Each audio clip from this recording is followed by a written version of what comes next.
इस वीडियो में हम लोग डिस्कस करने वाले हैं फैसाइजेशन के नए प्रोसेस के बारे में। सबसे बड़ा अपडेट आया भाई गवर्नमेंट की तरफ से। इन्होंने टर्नओवर की जो लिमिट्स होती है वही यहाँ पे चेंज कर दी है।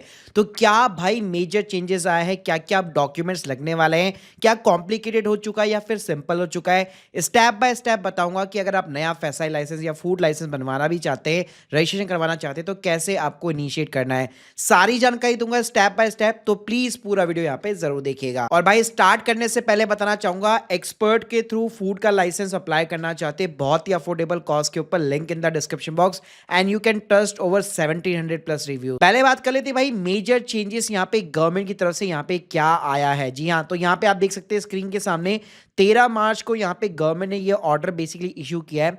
तो पहले क्या होता था, फैसाई का जो बेसिक रजिस्ट्रेशन हुआ करता था उसके लिए टर्नओवर की जो लिमिट हुआ करती थी वो सिर्फ 12 लाख रुपए थी। यानी अगर आपका टोटल जो सेल है, टोटल आपका रेवेन्यू है, अगर 12 लाख के नीचे है तो आप सिंपली रजिस्ट्रेशन के लिए अप्लाई करते थे। 12 लाख के अगर ऊपर जाता है तो फिर आपको स्टेट लाइसेंस की तरफ जाना पड़ता था।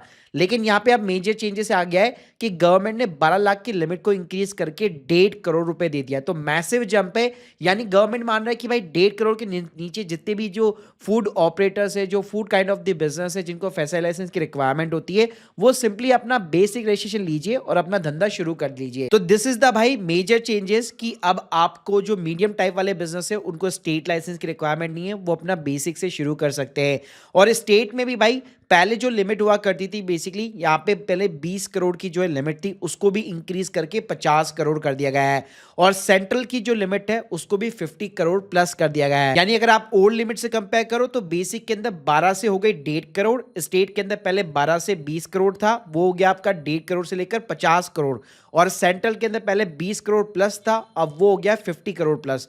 तो ये जो नई लिमिट है टर्नओवर की वो यहाँ पे गवर्नमेंट ने इंक्रीज कर दी है, जिससे कि जो छोटे बिजनेस है उनका कंप्लायंस का बर्डन एकदम कम हो गया। साथ में गवर्नमेंट यहाँ पे एडिशनल रिफॉर्म्स भी करने जा रही है कि भाई ये बार बार आपको रजिस्ट्रेशन जो रिन्यू कराना पड़ता है ना, एक ही बार में भाई पूरा लाइफ टाइम के लिए ले लो। और उसके साथ में रिस्क बेस्ड जो इंस्पेक्शन होती है वो अभी भी यहाँ पे होती रहेगी। और जो स्ट्रीट वेंडर है उनके लिए तो काफी ज्यादा रिलीफ यहाँ पे दिया गया है। इसके अलावा मतलब बिजनेस को ना इजी करना गवर्नमेंट जो है सिंपल बना रही है। अब देखिए फैसाई के अंदर भी जो है फूड लाइसेंस के अंदर आपका जो है बेसिकली 2 एप्लीकेशन यहाँ पे अप्लाई होती है। एक तो आपका जो है नॉर्मल रजिस्ट्रेशन होता है, एक होता है तत्काल के अंदर।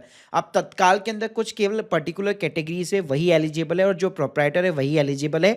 बाकी नॉर्मल एप्लीकेशन के अंदर यहाँ पे कोई भी अप्लाई कर सकता है। देखो डॉक्यूमेंट्स की बात करो तो वही डॉक्यूमेंट्स लेने वाले हैं। आपकी फोटो चाहिए, पैन कार्ड चाहिए, आधार कार्ड चाहिए, जहां से बिजनेस चला रहे हो उसका एड्रेस प्रूफ चाहिए। अलग है तो इलेक्ट्रिसिटी बिल की कॉपी एनओसी के साथ में आप सबमिट कर सकते हो। और कुछ स्टेट जैसे चंडीगढ़, मेघालय, कर्नाटका, बहुत सारे स्टेट है, वहां पे एडिशनल डॉक्यूमेंट की रिक्वायरमेंट पड़ सकती है। और कुछ certain type of dairy type वाले बिजनेस वगैरह होते हैं या कुछ और होते हैं, वहां पे एनओसी भी चाहिए होती है। तो भाई मैं आ चुका हूं पोर्टल के ऊपर, चलिए बात करते हैं अप्लाई कैसे करना है। तो यहाँ पे सिंपली आपको apply for the new licence registration button के ऊपर क्लिक करना है।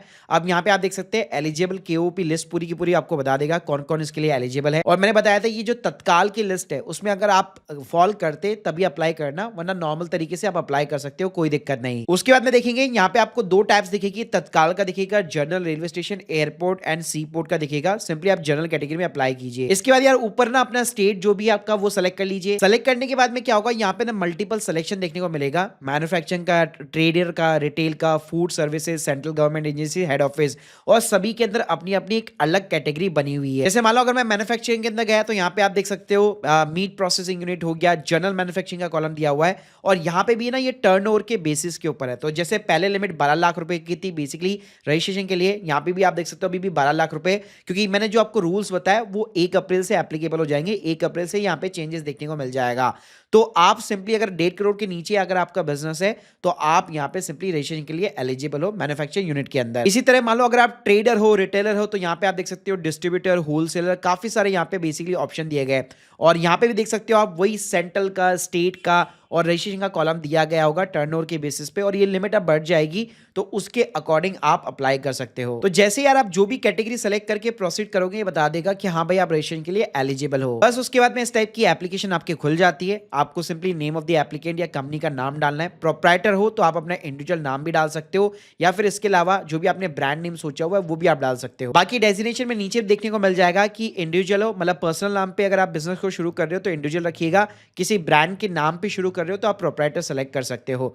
फिर इसके बाद में नीचे आपको अपना पैन कार्ड नंबर और आधार नंबर डालना है। एक चीज का ध्यान रखिएगा कि यहाँ पे आपको अपना पैन कार्ड जो है एज ए इंडिविजुअल वेरीफाई कराना पड़ेगा, तो आपका नाम और डीओबी बर्थ करेक्ट होना चाहिए, तभी जाकर आप इसको यहाँ पे वेरीफाई करा पाओगे। और जैसे एक बार वेरीफाई हो जाता है ऊपर आपको दिख भी जाएगा कि पैन डिटेल्स आपकी वेरीफाई हो गई है। फिर भाई एड्रेस पूछेगा जहां पे आपका बिजनेस लोकेटेड है, जहां से आप बिजनेस को चला रहे हो, तो अपना एड्रेस पूरा पुट कर दीजिए। स्टेट हो गया, डिस्ट्रिक्ट हो गई, सब डिवीजन, विलेज वगैरह हो गया, पिन कोड वगैरह हो गया। और उसके बाद में जो कॉरेस्पॉन्डिंग एड्रेस वाला कॉलम भी, वहां पे भी अगर आपका वही सेम एड्रेस है, मतलब जो मेलिंग का एड्रेस भी वो अभी आपका सेम है, तो आपको सिंपली यस कर देना है, तो ऊपर वाला एड्रेस नीचे आ जाएगा पूरा। उसके बाद में यहाँ पे आपको कॉन्टेक्ट डिटेल्स डालनी है, अपना मोबाइल नंबर डालिए, ईमेल आईडी डालिए। ईमेल आईडी ध्यान से डालिएगा क्योंकि इसी पे आपका सर्टिफिकेट भी आएगा। उसके बाद भाई कितने साल के लिए आप अप्लाई करना चाहते हो। 1 साल की अगर मैं रजिस्ट्रेशन फीस की बात करूं 100 रुपए यहाँ पे रहती है। 5 सालों के लिए आप अप्लाई कर सकते हैं, लेकिन 1 अप्रैल से जो चेंजेस होंगे हो सकता है उसके अंदर आपको परपेचुअल मिल जाए। उसके बाद में यहाँ पे आपको details of the food item insert करना है, जिसमें बहुत सारी कैटेगरी है, तो आपका बिजनेस जिस भी कैटेगरी के अंदर फॉल करता है,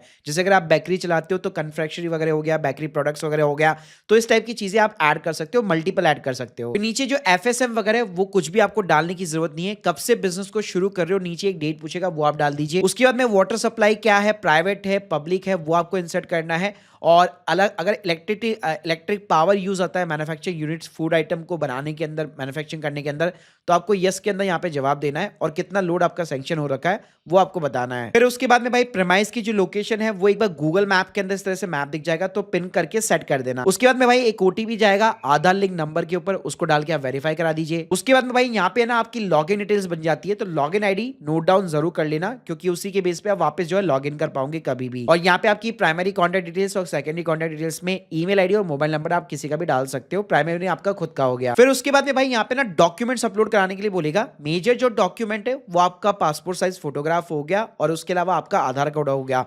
आधार कार्ड में देखो एड्रेस अगर डिफरेंट है, उस बिजनेस मतलब जो आधार कार्ड में एड्रेस है वहां से अगर आप बिजनेस रन नहीं कर रहे, तो फिर आपको एडिशनल डॉक्यूमेंट देने पड़ेंगे, जैसे कि इलेक्ट्रिसिटी बिल की कॉपी हो गई, एनओसी हो गया, रेंट एग्रीमेंट हो गया, इस टाइप के डॉक्यूमेंट अपलोड करने पड़ेंगे। बस उसके बाद में यहाँ पे कंफर्म कीजिए और ये पेमेंट पे रिडायरेक्ट कर देगा आपको, और simply UPI, credit card, debit card, किसी से भी आप पेमेंट कर सकते हो। जैसे पेमेंट करोगे एक क्यूआर कोड के साथ इस टाइप की आपको रिसिप्ट जो है देखने को मिल जाएगी। उसके बाद में भाई ट्रैक भी करना है, तो पोर्टल के ऊपर ट्रैक एप्लीकेशन का ऑप्शन दिया हुआ है। एप्लीकेशन का रेफरेंस नंबर डालो, कैप्चा कोड डालो, आप ट्रैक कर सकते हो। और एक बार अगर आपका सर्टिफिकेट मिल गया तो इस टाइप से आपको ईमेल पे देखने को मिल जाता है, जहां पे आपका फोटोग्राफ वगैरह, क्यूआर कोड वगैरह सारी चीजें लगी होती है। इसका प्रिंट आउट लगाकर आप अपनी शॉप के अंदर लगा सकते हो। तो गाइस ये ना सिर्फ रजिस्ट्रेशन का प्रोसेस है, स्टेट का यहाँ पे डिफरेंट तरीके से काम करता है, सेंट्रल का डिफरेंट तरीके से यहाँ पे काम करता है।